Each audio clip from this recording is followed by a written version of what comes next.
This is Colin O'Keefe, and today on LXBN TV, we are discussing the increasingly stricter penalties coming down on wayward financial institutions.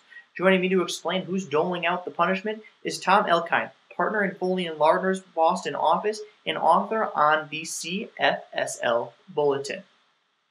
Tom, first, what have you seen in the early going, and what do you expect to see in the future from Massachusetts Senator Elizabeth Warren, a leader on this cause and a member of the Senate Banking Committee? Well, Colin, Elizabeth Warren certainly has been outspoken very early in her Senate career, to the surprise of some, but not to those who have observed her in her campaign and prior to that in her role in Washington in getting the Consumer Financial Protection Bureau up and running.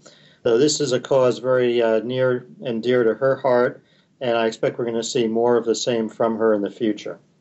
Absolutely. Warren is very vocal in this space, and I know there was a big push to get her on that Senate Banking Committee. So second, as you touched on in your post on the matter, we're also seeing the Department of Justice go after financial institutions. Similarly, what have you seen recently from the DOJ, and what do you expect from them coming up? Well, Colin, what we've seen is, I think, a reaction in the Department of Justice to a lot of criticism that they took for their handling of the HSBC money laundering case, where although there was a large fine, no one at HSBC faced any criminal penalties. As a result of that, in connection with the LIBOR investigations that they did, they decided to go after the foreign subsidiaries of the banks that they were investigating. In those cases, it was UBS and Royal Bank of Scotland. And in those cases, they were able to get felony convictions or pleas by their Japanese subsidiaries of those banks. So this has been a big move for the Department of Justice to actually go after those foreign subsidiaries. There was a fear that if they went after the banks themselves, the banks could lose their licenses by being convicted of a crime and put a lot of people out of work, and all kinds of terrible things would happen.